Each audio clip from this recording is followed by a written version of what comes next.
Hey, Taylor Johnson here. If you're listening to this, you've either made a great choice or you've accidentally clicked something while scrolling. Either way, you should stay. This is Pop Culture Pastor. Pop Culture Pastor.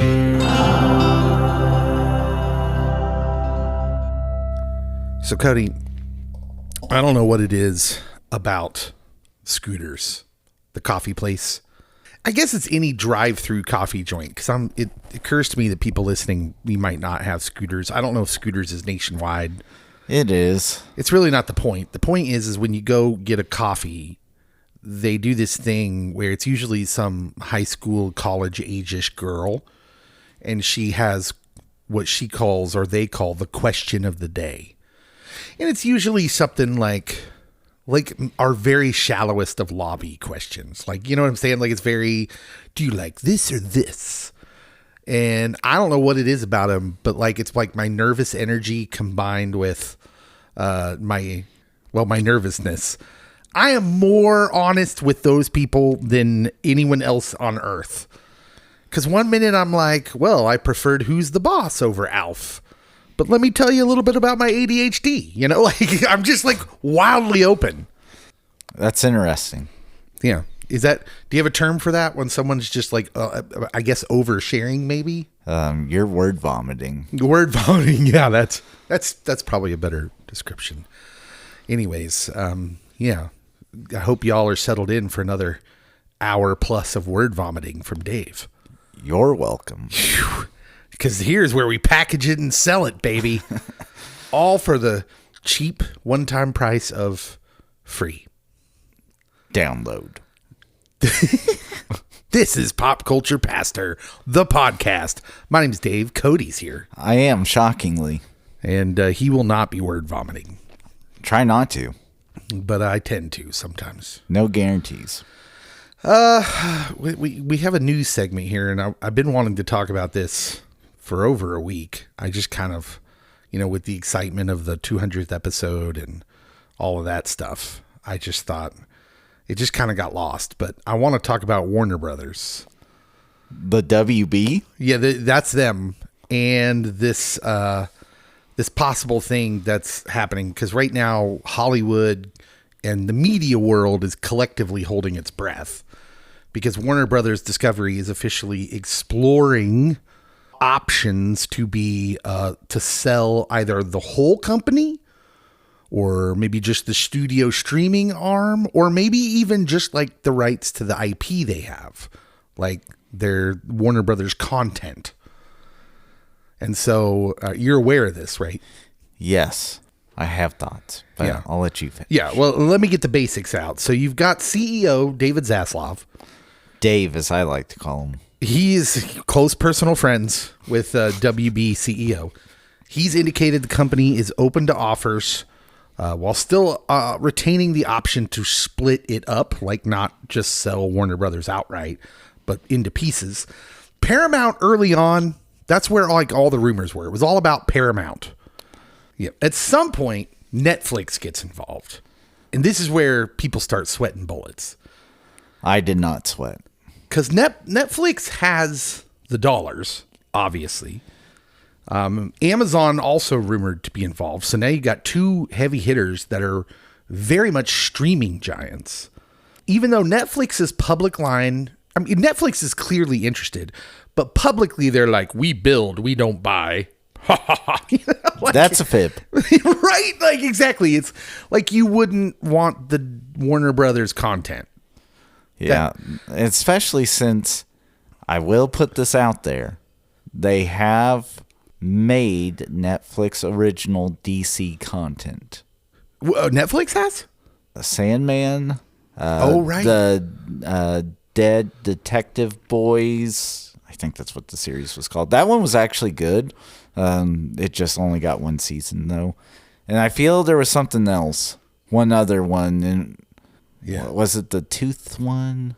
Oh, the one with the kid with the deer horns? Yeah. I feel that was a DC property. Okay. I might be wrong. I'll believe you. I know it was a comic book or a graphic novel or something. Yeah. So there's already kind of a way in.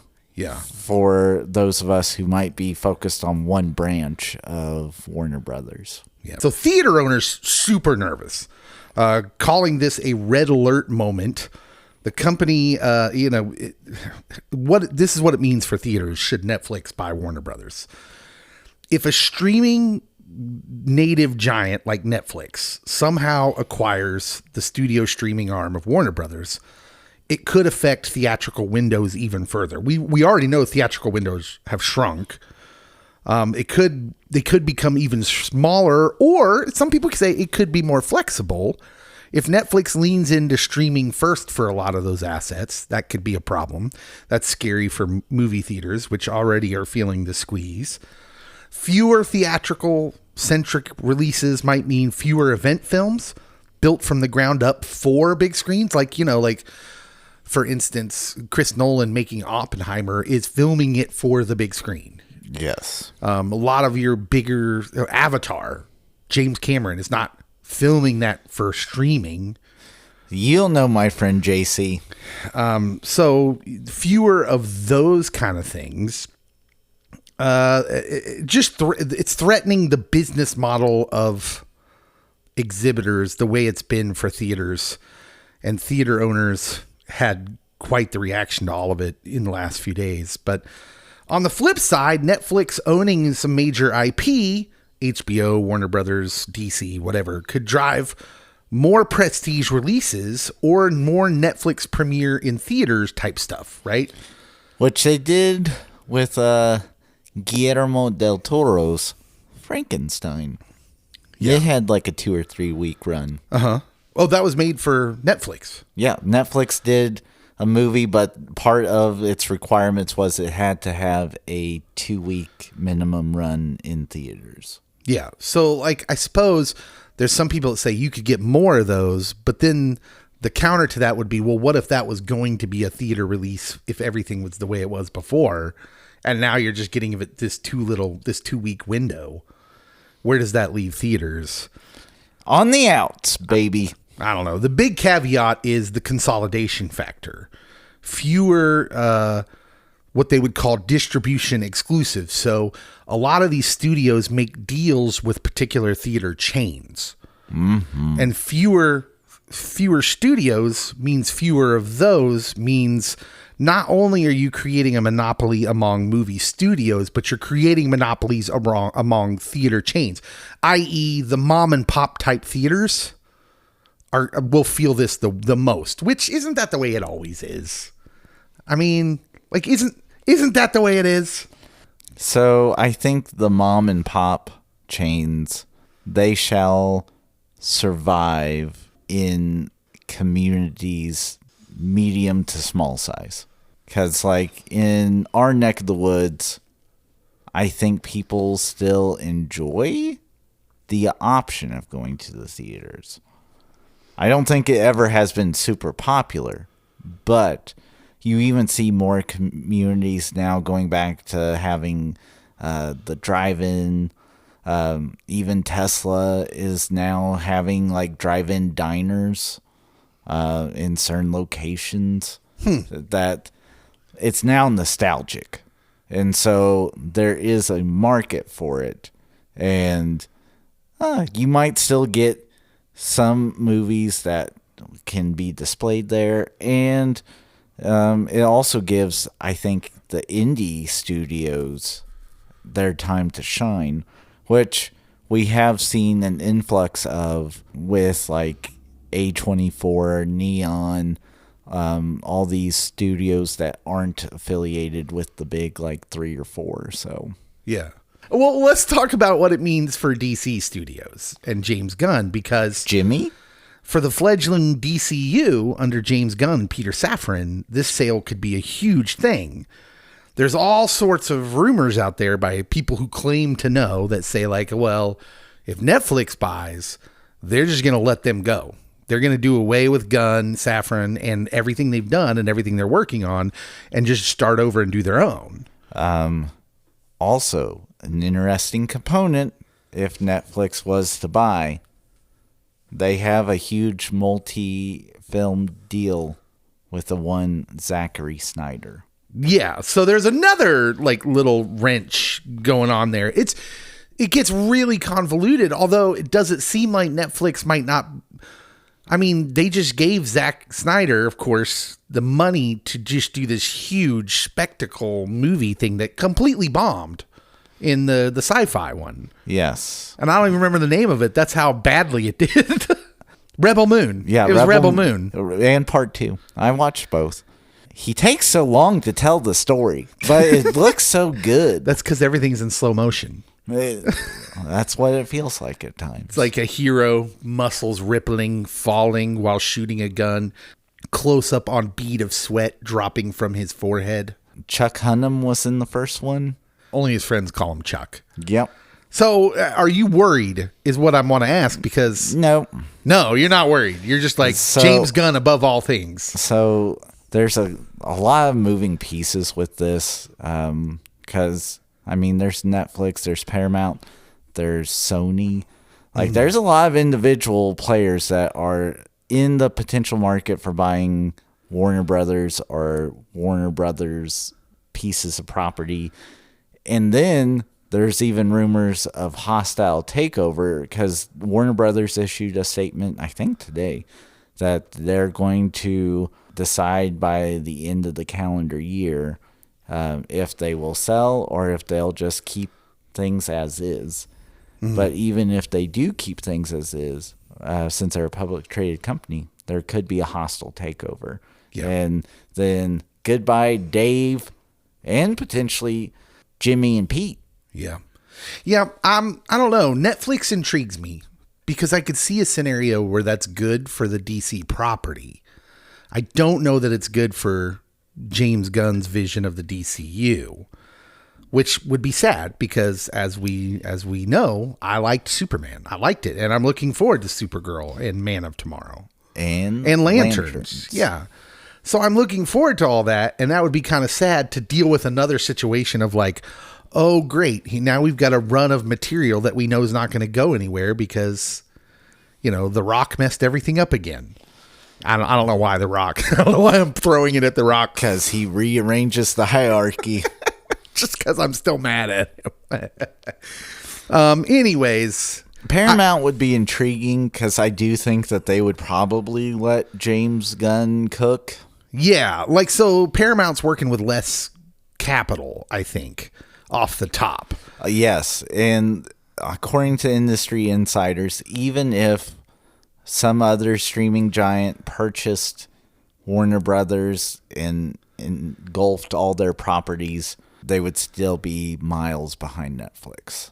Yeah. In the streaming world. So Netflix is like, there's a scenario where it could be very good for the IP, but then there's also a scenario where, like, if you're liking what they're doing now, which you can't really argue with Warner Brothers 2025. They've had a good year. They made bank this year. Yeah. Yeah. The movie Sinners and all those movies, Minecraft. Minecraft, yes. Yeah. And Netflix probably would be licking their chops over that one in particular. Yep.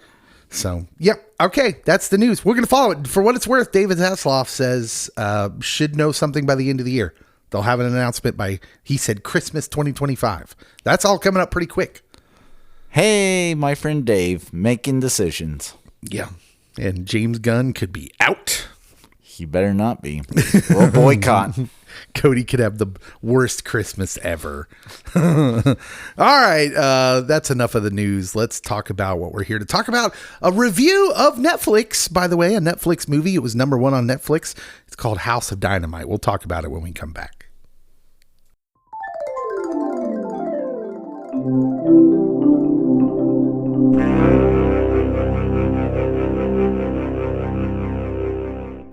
Greetings, Dave's Blurb Voice here. In a world where we do movie reviews on a podcast, you need to be aware that we are going to spoil the nerd out of this movie. We know that spoilers aren't everyone's cup of tea, so if that's you, go ahead and hit pause, see the movie, and then come back and listen to this thrilling podcast later. The Pop Culture Podcast movie review starts now. Cody, let me tell you about a young Dave who, as he always did, settled down in front of the TV on a weeknight. Because that's what we did. Like, we didn't have video games at home. We didn't have computers and the internet and all that sort of stuff. So our entertainment was to crash down in front of the TV in the family room or the living room or whatever you want to call it and watch whatever happened to be on that night. And one night back in the 80s, it was a made-for-TV movie called The Day After, where we all watched Steve Guttenberg die in a nuclear explosion. And I don't know that I've ever gotten over the trauma of that. Oh, Steve. Not Steve! In that vein, we're here to talk about a movie called House of Dynamite, which I would say is like the 21st century, the 2020s successor to movies like The Day After, and of course, 80s favorite War Games. The Day After Tomorrow. No, no, that's a global warming disaster movie. It is. So at first, as I'm watching this, I'm like, oh, this is just Star Wars retold in our setting. And then as it went on, I'm like, this is like Crash told in our setting. And then I'm like, this is like neither of those. And this is so disappointing. Look, I really want to sit down and just piece that out. Like, that is such a huge rabbit hole, because I'm just like, okay, tell me how that was working in your mind. How is this like Crash in the... You know what? No, we're not going there. It will come out during the pod. All right. Fear not. That's very interesting stuff right there. I don't know how you get that out of a movie about global thermonuclear war, but okay. All of it. Okay, yeah. First of all, before we go on, you should know, you already got the spoiler warning, but you're going to get it again. If you have not seen House of Dynamite, it's only been out a week or two. No Jimmy Walker. This has nothing to do with J.J. Walker or Good Times. Not Good Times should be the subtitle of this movie. Spoiler alert. But we will be spoiling the heck out of this movie. It's on Netflix. It's been the number one movie on Netflix since it came out. There it was number 4 today. Number 4. It's just dropped down to number 4. It must have been some new stuff come out, but it's an easy watch, really. Like, it's a pretty, whether at the end of it you like it or not, I think most people admit it grips you. You want to watch it. So yeah, go watch it. If you haven't, then come back and listen to the pod. Now that we're back, we can get into the spoilers. House of Dynamite, Cody. High tension political thriller that unfolds over 20-ish minutes of real time. Replayed from different perspectives. So we've got the President of the United States, played by Idris Elba. Several situation rooms. How many situation rooms do I need? And you've got like operative soldiers in Alaska who are like the first line of defense.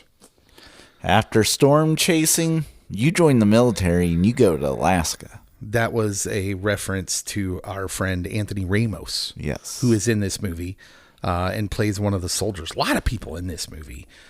But yeah, so essentially what this movie is about is it's a mysterious nuclear launch that forces the United States to question whether it's under attack, witnessing a super bad system malfunction. And it's directed by Kathryn Bigelow.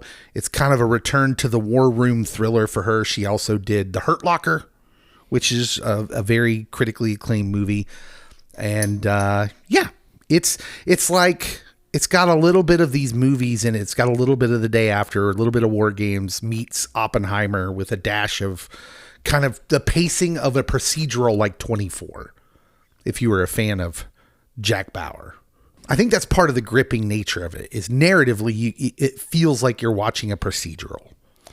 During it, I'm like, this is ER.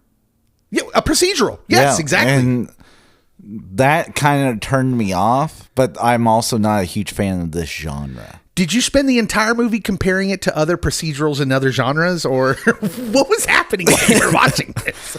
It's Star Wars. It's Crash. It's ER. It's Saturday Night Live. It could have been. At one point, I'm like, what's this person doing here?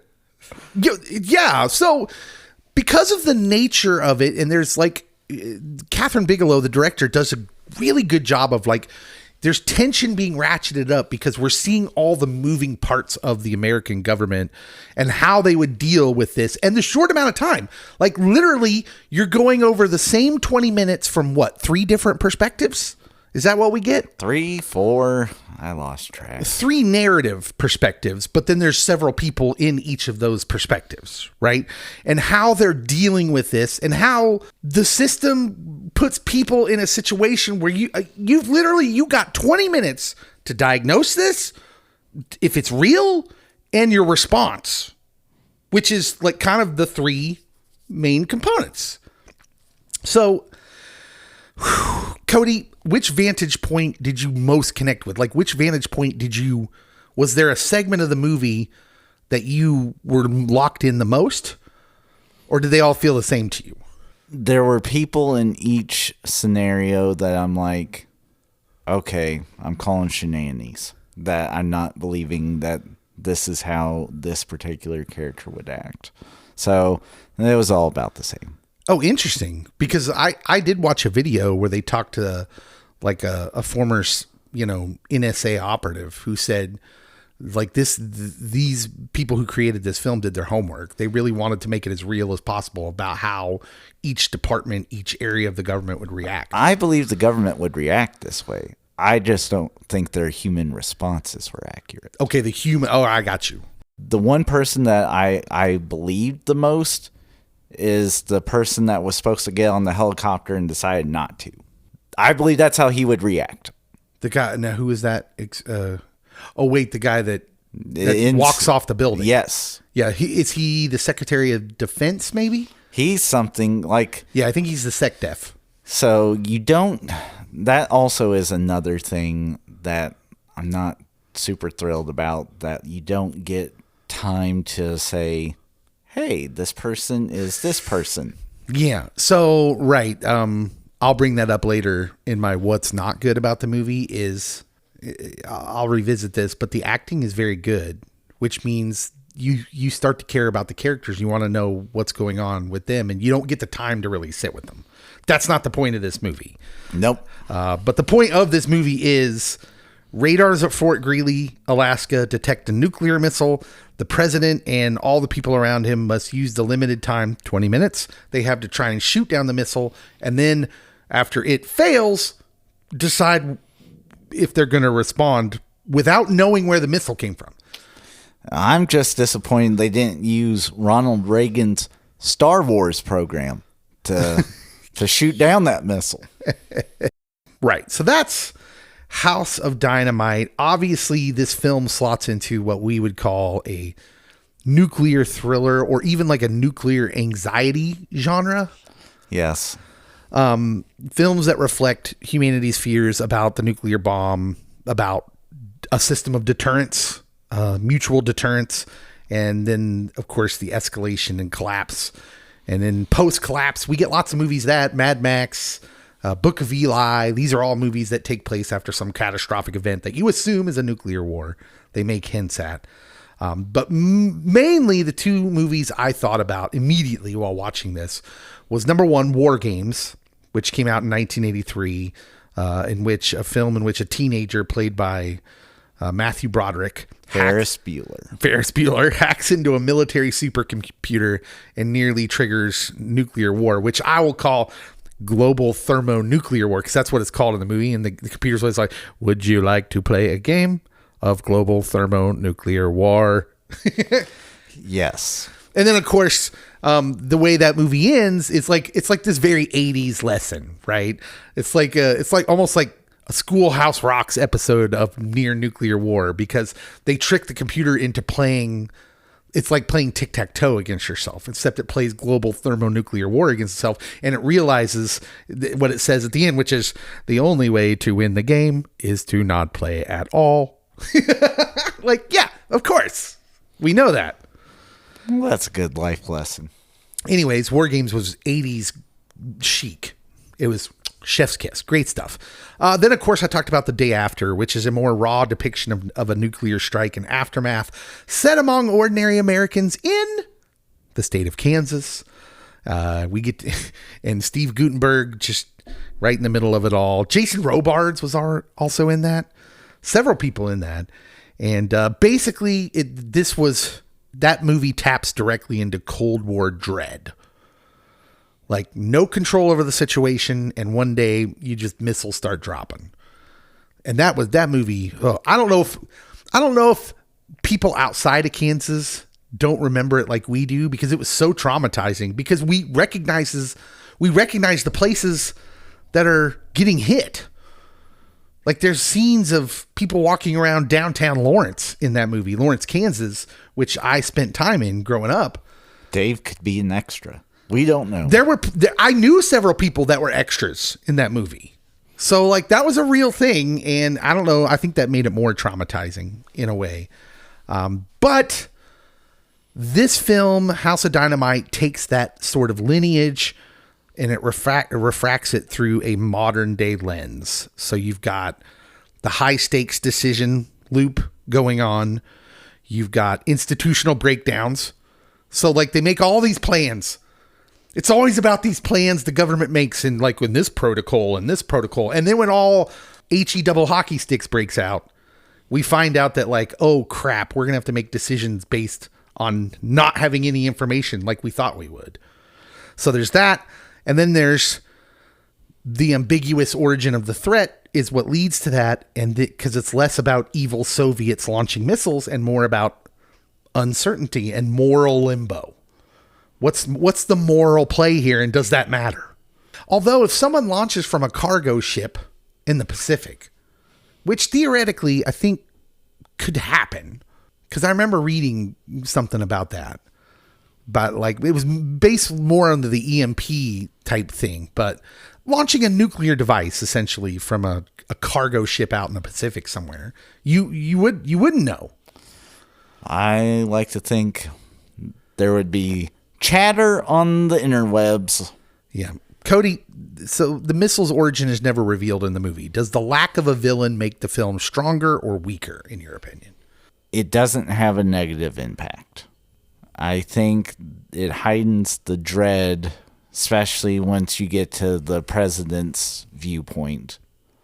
Yeah, that part does not take away.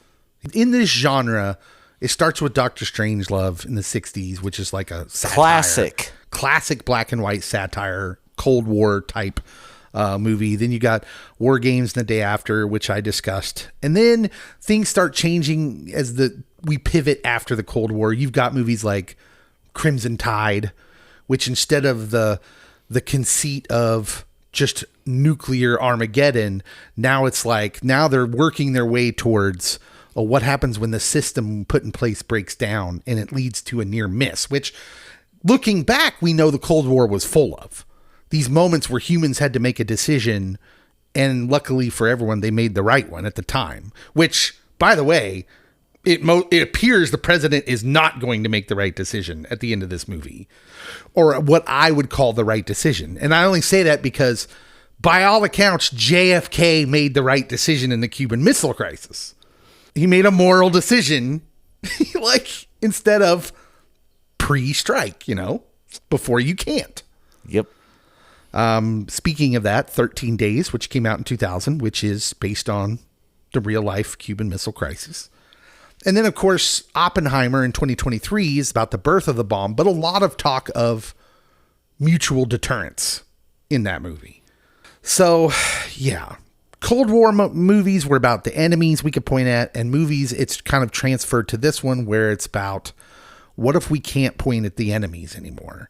What if it's about our systems, our technology, our pride, our fear, and what if information is hijacked? Like what then? So Cody, what's good about this movie, about House of Dynamite? So I know you have a lot more good than I do. Okay. Yeah. I'll go with the cast, just to go with my stereotype of listing the cast as what's good. And this cast is actually really phenomenal. It's loaded. So before we started talking on the pod, we were talking about Rebecca Ferguson. Where did she come from? Sweden. That's where. It's like one day she's here and just doing dynamite work. Yes. So she is in Dr. Sleep. Jason Clarke is in the new Pet Cemetery. So there's like a Stephen King thing. And also Idris Elba is the gunslinger in the Dark Tower. So Stevie King, he connects us all. And then Willa Fitzgerald is in this in a very small role. A lot of them are. And I'm like, do you know who you have? Have you not seen Reacher? Anthony Ramos, he gets some good scenes at the very beginning, and then at the very end, he has a scene. Promising young actor. Jared Harris, he's been in quite a few things. Legend. Hold on, you just going to scream by Jared Harris? Yes. Legend, dude. He's been in a ton of things. Caitlin Dever, who... Oh, she makes me so mad every twist and turn. We're still mad at her on Last of Us. mad at her for The Last of Us. Mad at her for Raylan Givens' betrayal. Because, yes, she isn't justified. Jason Clarke, he's been in a ton of things. Did a great job in this. Even the general, played by Tracy Letts. Tracy Letts did a phenomenal job. He was a character I was locked in on. Tracy Letts is like a very recognizable. You might not recognize his name, but you'd recognize him. He's a very recognizable character actor, and he plays like the hardcore soldier guy quite a bit. He was the hardcore soldier guy. Yes. Well, he's the guy you want in that situation, right? Like you want that guy there in that room. Or do you? Well, you want him. You want a balance, but you want that guy representing what he represents in that room. Especially if the president's a bleeding heart, like he clearly. I am not pro-war. Also, I'm just gonna say that. I would be remiss if I didn't mention Angel Reese playing Angel Reese. Yeah, right. That's the weirdest part of the movie, by the way. We spend a good 5 minutes with the president making a public appearance in the WNBA with Angel Reese.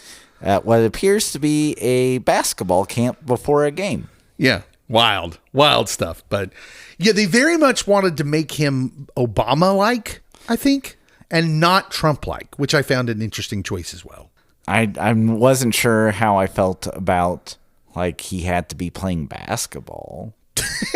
Cody's claiming racism. Well, he's not good at it. His knees. He doesn't have knees anymore. His knees are shot. Okay. Is that so? That's your list of good? Well, that's one good thing. Mm-hmm. I could probably scrounge up another, but I'm not. You don't have to. I would say the pacing. So the crazy thing about this movie is, well, let me talk about the pacing. This movie's a masterclass in ratcheting up tension by looping the same 20-minute window from these different perspectives. The movie it's not just telling you a story. It's like raising your pulse at each one, because the first one, you're just like, you feel what the first line of defense feels, which is, oh crap, what's happening? We don't have time, but we got to do our job. So they don't have time to try and determine what's going on. They just got to do what they're there to do. Then in the second one, you get like the DC professionals, right? You get the Secretary of Defense, you get the general, and they're like, okay, what's happening? What information do we have? But then it all leads to this place where by the time it gets to the president, the viewer, your tension is ratcheted up, and then you feel the tension of the president, who's like left in this morally ambiguous place of like, do I respond blind? And by the way, it's real easy to sit back where we're sitting and say, no, of course not. That's not moral. But like, there's good reasons why you should, which are spelled out in the movie. Like, if you don't, your enemies think you're weak and they'll fire more. Like that's the whole, that to sum it up in a sentence. Well, so yeah. So the pacing is amazing. It doesn't feel repetitive each time you're into that 20-minute loop again. It just feels like it's a new window you're looking through and a new perspective. And it's like watching someone defuse a bomb 3 times, but you're just seeing a different angle and you're seeing something new. And that kind of goes along with just the technical movie making aspect of this. Because here's the place I'm going to end up, Cody. Technically speaking, I know this is stunning work. Like, this is, Scorsese would say, this is cinema. Kathryn Bigelow's directing is great. The music, the acting, the camera work, it's all wonderful. I'm just not sure I like the story choices, right? At the end of the day. Like, so I can look at it and say, this is cinematic perfection, but I just don't know where I'm left with in all that. But the technical aspect of all this is amazing. And finally, I think it is good that they tell this story in a different way, where the choice is the crux of the story instead of the strike and the aftermath, right? So the day after, that movie is as much about the strike and the aftermath as anything. War Games is about the tension of the lead up, right? And the system breaking down. Whereas this movie is all about people put in a situation that have to try and figure out what's going on, even when they don't have all the information, and the choice that has to be made. That's the crux of the story. So instead of leaning on the spectacle of a nuclear strike, everything's left hanging on this decision, a moral stalemate. What's the two train thing? Like, it's a very philosophical kind of thing you're left with here. And that's gutsy. It's a gutsy choice. And I've seen 1,000 movies about, not 1,000, but I've seen a lot of movies about bombs going off. But not nearly enough movies about the moment right before it does. So it's an interesting way to tell the story. And finally, the last good thing is, you mentioned the cast, but Idris Elba, he kills it. He gets the entire last third of this movie playing the president, and the internal conflict that plays out through him is intense. And thanks to his superb acting, I thought you could actually feel his pain. You can actually feel like the struggle. I thought he was going to have a heart attack. Like, he's wonderful. I don't even know how to put it. Idris Elba's amazing. Even when you hate him because he hates Jim on The Office, you still be like, but that's good acting though. That dude's amazing. So let's talk about what's not so good. Oh, I'm going to pile on. Okay, pile on. Quite literally, I'm glad that this didn't go to theaters. Because this is a small screen. Yeah, this is not a theater type movie. I agree with that. Also, if I was to do a Harry Potter comparison, which I will, you know the Goblet of Fire. Mm-hmm. Harry gets entered into the Triwizard Tournament somehow, even though he doesn't enter himself, and he couldn't because he's too young, and all this and that. I've been there. Let's just pretend that you have Harry getting entered, people are in an uproar, and then, like, in the movie. There's not an ending to this. Yeah. Like, you're telling me you don't have a story. Yeah. If I wanted to see ratcheting up tension, I would watch The Pit on Max. I would watch 24. I would watch ER. Like, you got to bring something. Even though the crux of the movie is what to do in this situation and where there's not really a right answer, you didn't drive it home. You just, like, stopped abruptly. Where, like, The Mist, it's known for its ending, and the ending makes you feel something. This doesn't have an ending. It just is, and it's obnoxious, and it really is frustrating. As I'm watching this, opening of the movie, it has words across the screen, which I was already leery of. Because there's only one movie reading that, like, has that much wording at the beginning that I can think of that I'm like, okay, this is phenomenal. That movie, Star Wars. And the beginning, it kind of reads like Star Wars. It's like, oh, in a world where there was peace after some chaos and destruction, now we're back into nuclear war again. And it's like, oh, can't be trusting the government. There's evil guys afoot. Okay, this is a Star Wars story. Nope. It quickly derails from that. And then, like, as soon as it shifts, I'm like, oh, we're going to get it told from all the different perspectives. This is going to be like Crash, and we're going to find out how they're kind of interconnected. Nope. Like, it borrows from so many good things, and it doesn't fully deliver on anything. And so this might be the most frustrating movie that I have ever watched for this pod. Yeah. But, like, I want to point out, they told the story the way they wanted to tell it. It's just like, was it worth telling? Let me get there. Because I want to save the end of the movie, which is obviously the spark of the movie. This is what creates all the frustration. So let me go over my list of what's not so good first. Okay. Number 1, Jake Barrington, a character played by Gabriel Basso, who's a guy from another political thriller style Netflix show, The Night Agent. Have you watched The Night Agent? No. Another good young actor. That's why he didn't get a shout out. Yeah, well, okay, but he's good in the movie. He is. He's an interesting character. The problem is, okay, so he's playing like the oddly capable everyman who somehow, some way is not on anybody's radar, but ends up influencing world-ending decisions. Yep.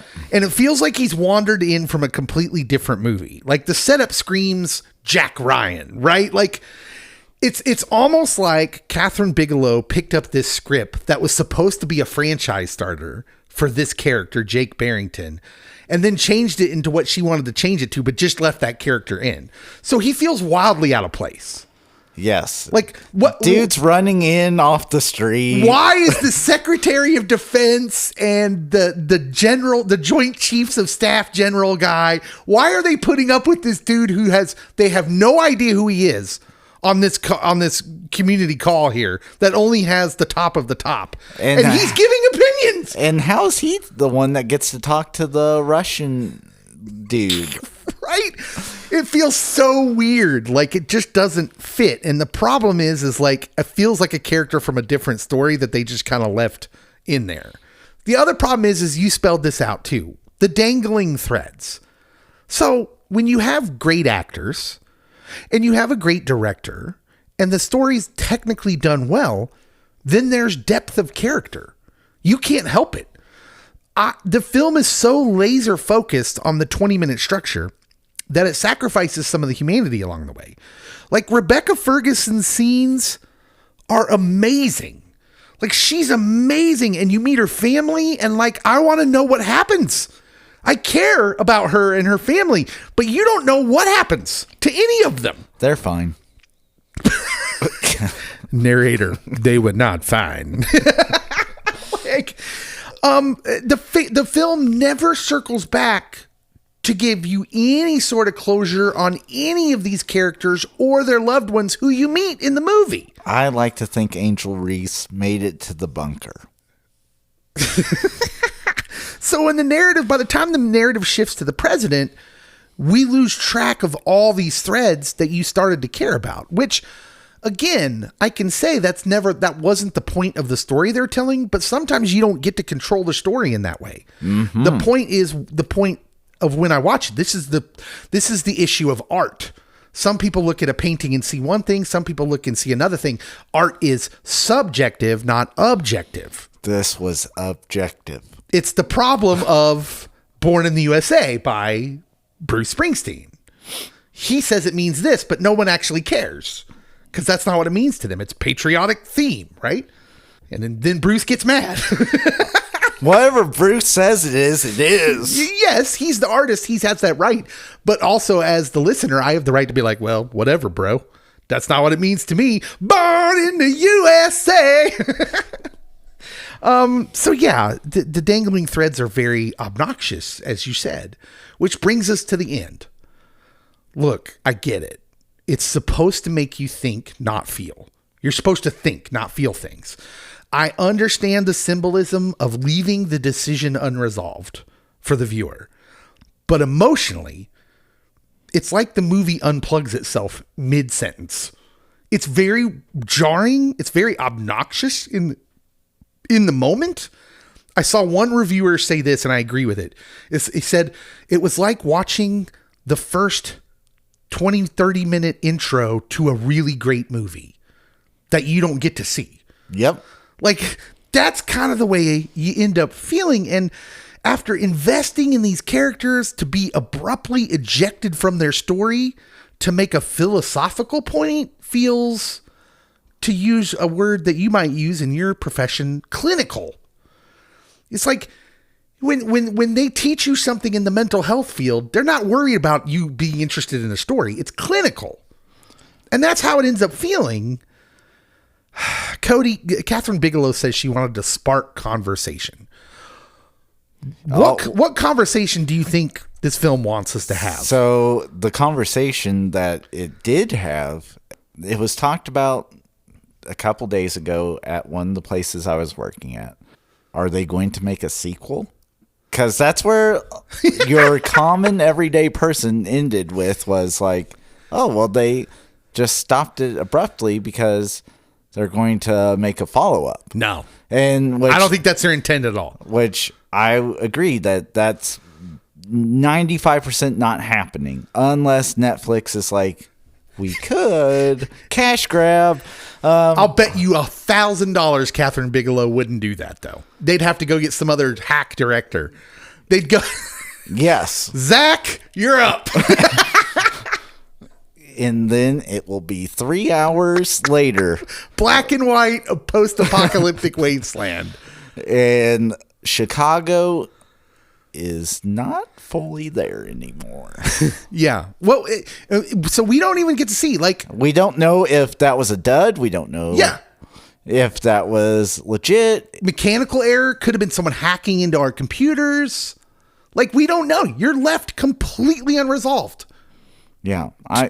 The conversation she's wanting to have is fear a good motivator or detractor, if you will, to use and weaponize against others in other countries. Also, the geopolitical climate that we're currently in, where things keep getting escalated. Would we overreact to something that might be innocent? Well, that's something that plays well compared to your old movies like War Games and the Cold War movies, where this day and age, we really don't know where our enemies are. We don't know who our enemies are. You know, like these days when you can hijack a sub or hack into things, like honestly, that checks out. Steal an ambulance. What's that from? From our local community. I thought it was that Jake Gyllenhaal movie. Also, that one. The intent is brilliant. The execution leaves me uneasy. And not in the existential dread sort of way, which would be good for this kind of story. But would be.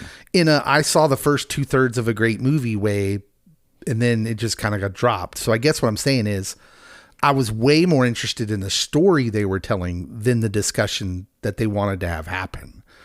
But since that's not what the filmmakers wanted, I guess we should have the discussion, which belongs in deeper themes. The Pastor's Corner.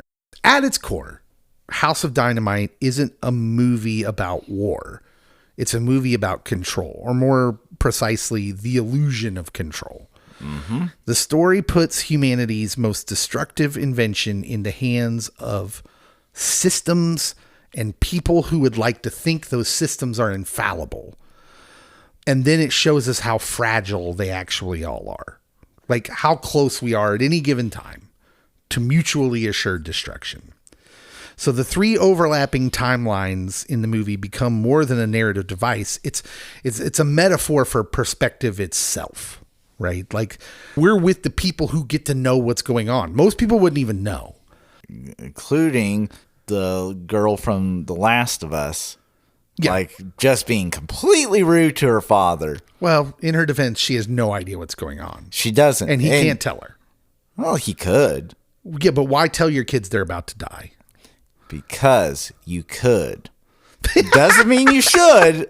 And he chooses to let her go out and walk with her boyfriend and live the last few moments of her life to the happiest extent. It's an incredibly deep moment.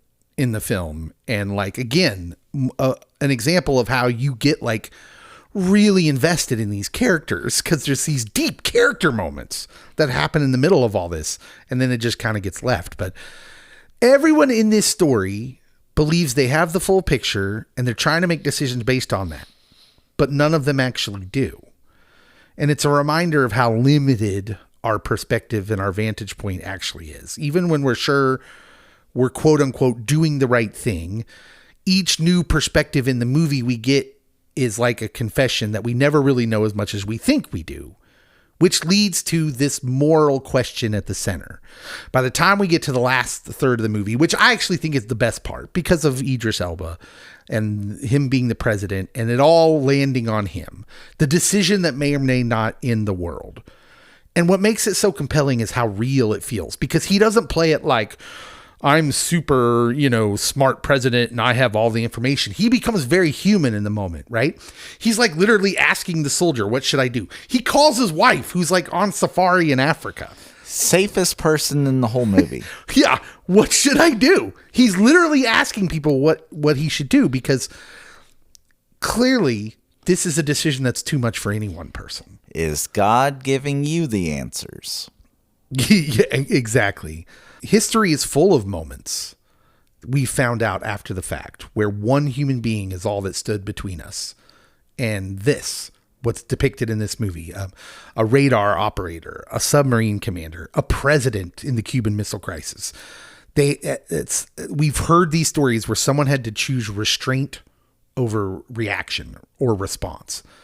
And this film kind of resurrects that choice, but it leaves it open-ended, which again, I feel is weird, because I feel like you have this opportunity. Like, imagine he says, I'm not doing it, and then the camera goes black. I think it would have made it easier to deal with if we see a moment of like, I'm not doing this. Also, I think it leads to the conversation the director wants to have. Better, you mean, if they do that? Yes. Or, yeah, I agree.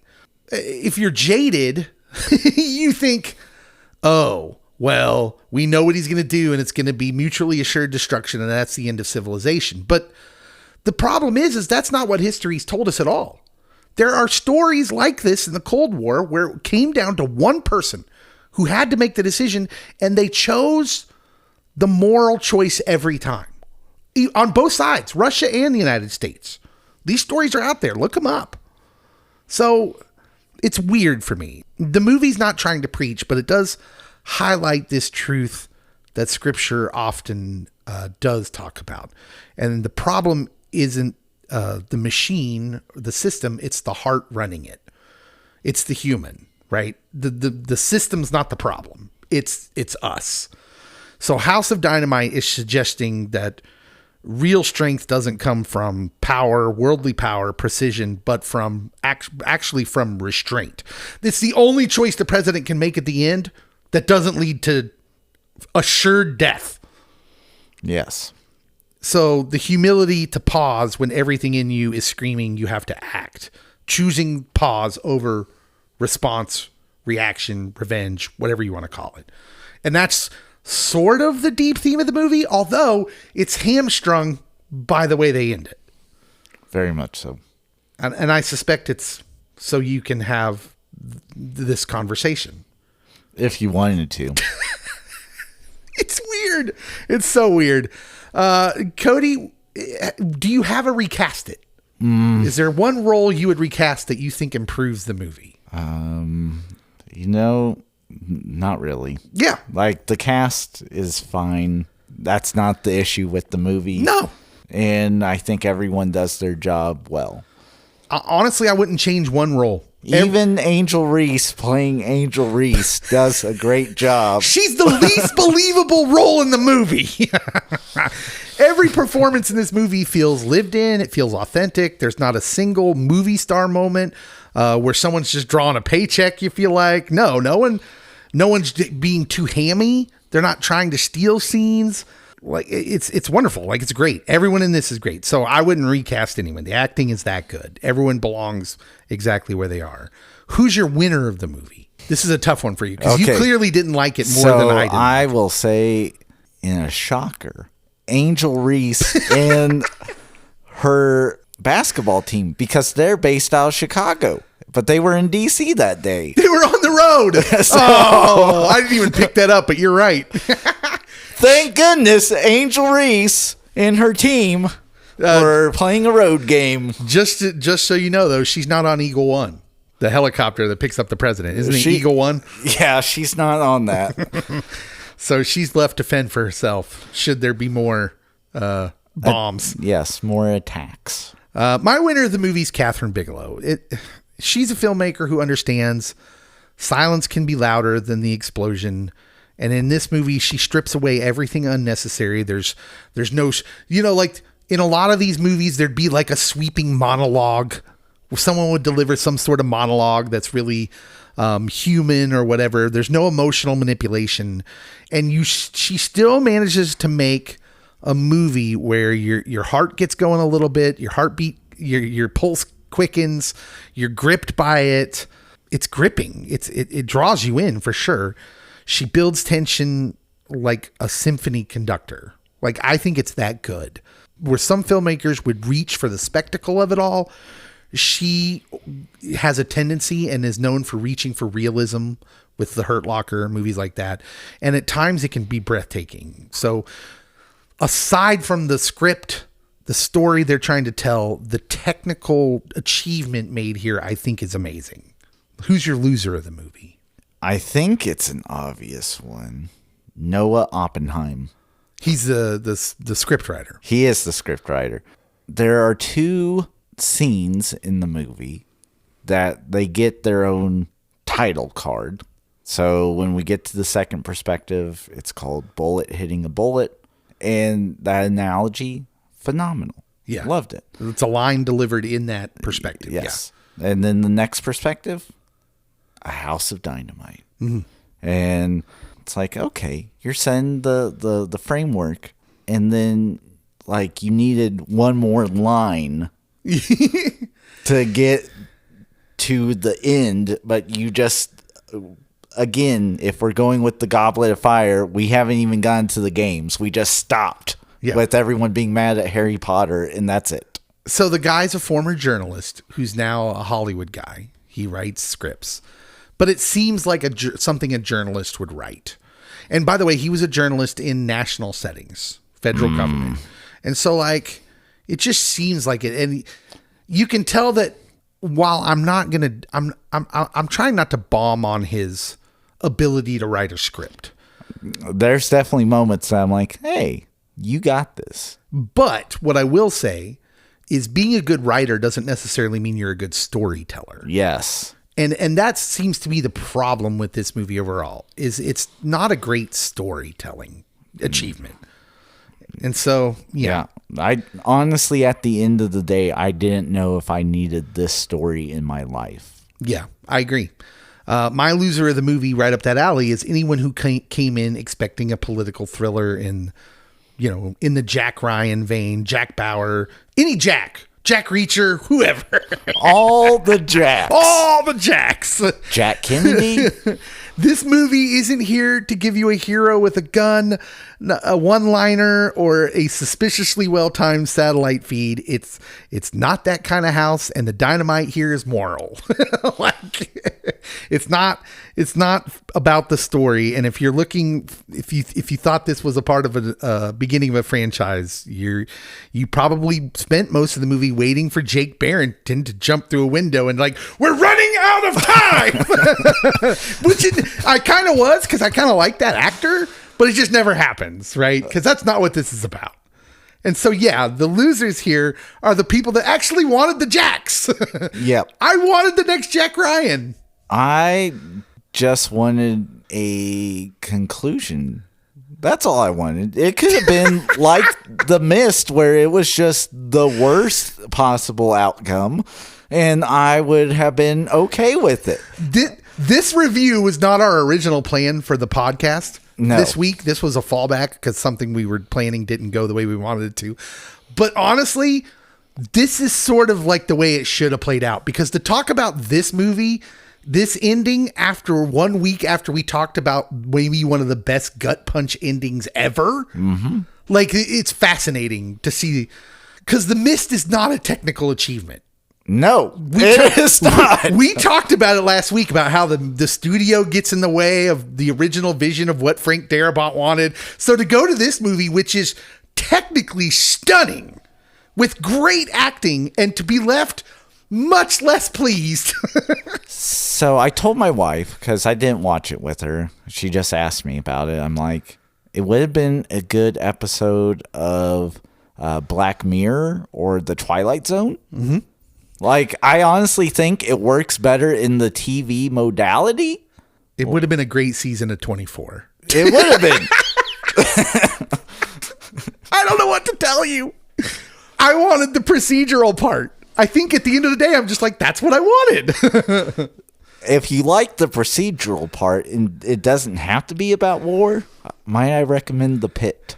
I wanted Idris Elba, the president, to start treating Jake Barrington. First of all, I wanted Jake Barrington to be Jack Bauer, and I wanted Idris Elba to start treating him like he treats Jim on The Office. That's what I wanted out of the third act of this movie, but we didn't get it. Nope. How many DEF CONs out of 10 are you giving this movie? It's a 4.5. Ooh. Woo. Like, you can make a stunning, visually appealing movie, or you can cast all the right people, but if you don't have a story, it's chasing vapors. Yeah. It's nothing good's coming out of it. I've got 3 ratings for it. In just a technical cinematic sense, it's an 8.5. In a storytelling sense, it's like, well, in a conversation starter, it's like a 5.5, 6. In a story sense, I think you're about right. It's like a 5, 5.5. It's very average because it's just such a weird choice, and it just brings everything down. But yeah, it's certainly not uninteresting, for sure. Depending on what you're wanting out of it, the end may be extremely frustrating for you. Like, you need all parts or all acts of a movie. You can't, and especially you don't miss the landing. They had a strong intro, and you retell the story over and over. That is what it is, but you got to have a landing. In the streaming sense, it's like you lost your internet before the landing could happen. Yeah, it buffered, and then it just kicked you out. Why won't this thing come on? All right, if you've seen the movie, tell us what you think on the social media post for this. Right now, we got to go out to the lobby. We're going to answer some listener questions right after this. Welcome to the lobby.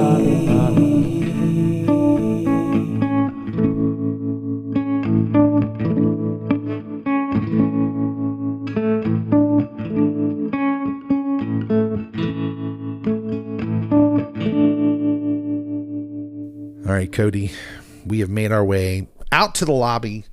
We've grabbed ourselves a snack. I think this is our first lobby on Guy Fawkes Day.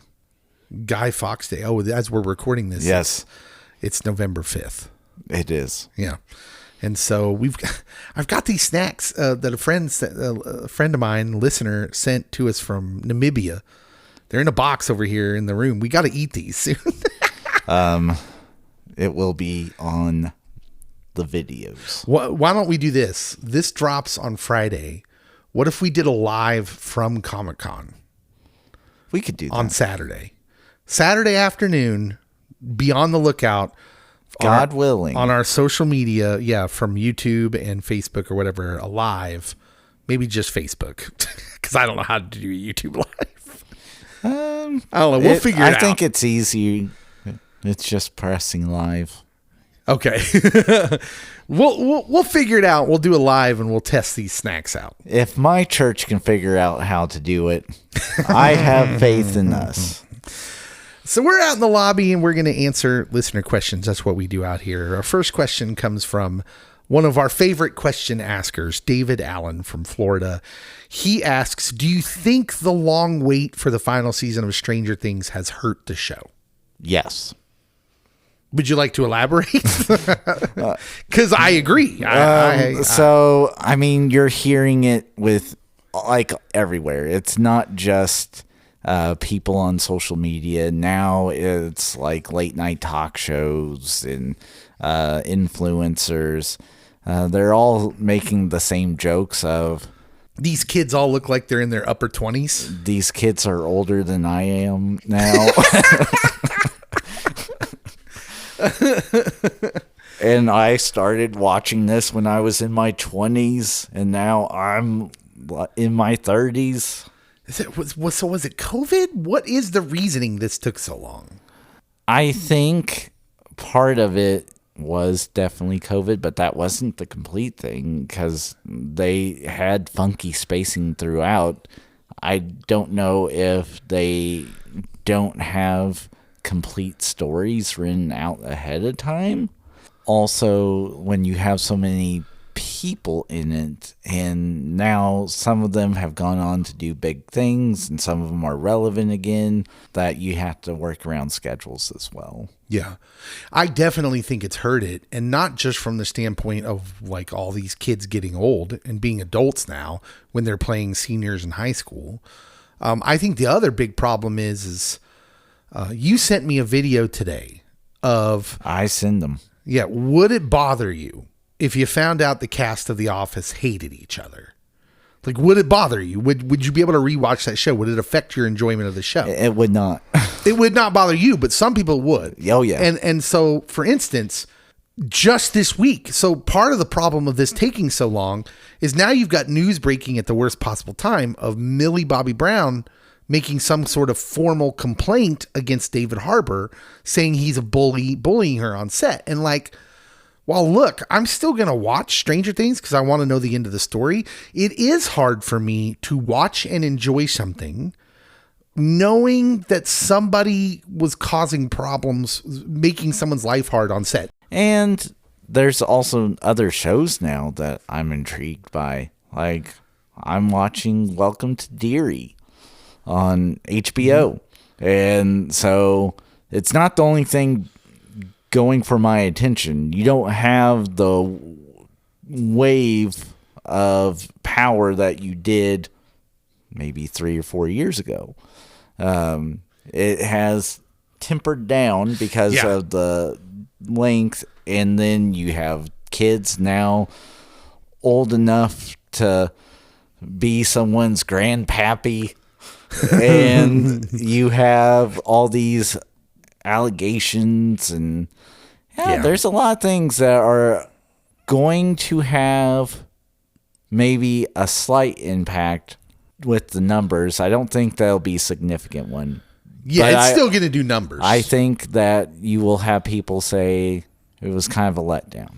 Yeah, I think it hurts the show in the way it's received, not the numbers. Scott Patrick Dillon in Indiana says, "Hi, Scott. Yeah. Thoughts on new IP? If new IP can capture the zeitgeist in the way of the past, or will we just be recycling and reinventing existing IP until we get bored of movies and television as a medium? Have we collectively jumped the shark?" That's a good question. But I do think if we piggyback off of our last one, we still like new stories. And if you do the old stories and reinvent them in a clever new way, like Top Gun, Maverick, like, we still have Tom Cruise, but then he's kind of an instructor, and then he's like, no, I got to take over again.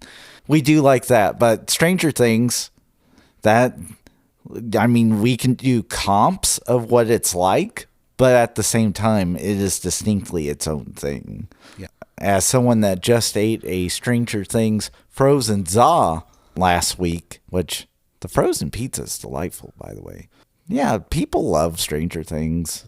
So I think you have to have good stories. Like the movie that we reviewed today, it was number one for a reason because it had all these people in it. It had all these aspects. Trailer was phenomenal. Trailer's phenomenal. But the reason that it was number 4 when I watched it, instead of maintaining its number 1 peak, I think that there's enough negative feedback of like, well, you didn't give me an ending. Yeah. And so if you can tell a good story and you get the right amount of buzz, it'll take off. But if we jumped the shark, we jumped the shark a long time ago. Yeah. I mean, I do think there's an aspect to it, Scott, where, like, let's put it this way. Do kids like fairy tales as much as they used to? Like the fairy tales that have been around for hundreds of years. Grimm's fairy tales. Like the answer would be no. Well, okay. Well, why not? Well, because they have so many more choices now. Do parents read their kids stories before they go to bed, or do they just watch something on YouTube or Netflix? Well, I know the answer to that. So I think part of it is we just have so many other options. Whereas even when I was a kid, we didn't. The movie theater was still the king because that's where you were going to see the best stories. You sent me. No, I saw a video today. Same guy of the video I was talking about before, author Jason Pargin, which everyone should look him up. His videos are great. He is such a dry guy, but I love it. Yeah, but he presents these wonderful thoughts and questions. Like one of the ones I saw was, is there anyone, he was discussing it, does anything capture the zeitgeist anymore in pop culture? And he was doing it through the realm of like people dressing up for Halloween as characters presented in the last 15 years that you wouldn't have to explain who you are. So back in the day, my son dressed up as Darth Vader. He didn't have to tell anyone who he was. We all know Darth Vader. Yes. But is there any characters from the last 15 years that are like that? The closest he could get was John Wick. But that was like technically the first one came out more than 15 years ago. Is that right? Mm-hmm. Close. I don't know. It's in the ballpark. The point being is like, I think stories are just so watered down, because there's so many of them that it's not that good stories are going away. It's that the zeitgeist is going away. It's too hard to capture a big enough grouping of people. It's becoming harder and harder. So in a sense, like, do I think Marvel movies are becoming less popular solely because they've told worse stories? No, I think Thunderbolts and Fantastic Four proves the stories are fine. Those stories are on par with some of their ones that did huge money. The problem is the chances of capturing a quote unquote zeitgeist is getting smaller. A Geek with a Bible. This is a meme page on Facebook with 17,000 followers. Hello, meme page? He's like the equivalent of a long-time listener, first-time caller. Yeah. He has a question. I don't know where he's from because it's a meme page. Memes. He says, if you could go on vacation to any fictional world, where would you go? I'll let you go first, but I have one. I mean, the obvious answer is Middle Earth, right? I mean, Middle Earth, that would be the place you want to go. Because, like, that just, it has charm. You know, you don't want to go to Westeros. That place is awful. You don't want to go to Coruscant or Tatooine. Tatooine sucks, man. I don't want to go to Tatooine. Although, if I'm really hot, like it's kind of hot in the studio right now, maybe I'd go to Hoth. So, I thought Middle Earth, and then I'm like, well, there's some dangerous things on the outskirts. So, I chose Pandora from James Cameron's Avatar before the military gets there. Before it's ruined by colonialism and imperialism. Bunch of fascists. Oh, man. But no, that would be the place, because that just seemed delightful. Hopefully I can hang out with the blue people and James Cameron can steal some other great IP and make it his own. All I heard was Cody wants to hang out with the Blue Man Group and play percussion instruments. All right, everybody. Thank you so much for listening. As always, subscribe, rate us if you haven't done that, review us, share the podcast, share this episode with your friends on your social media, and we will see you next time. Be looking out for a possible live Saturday afternoon of us trying Namibian snacks.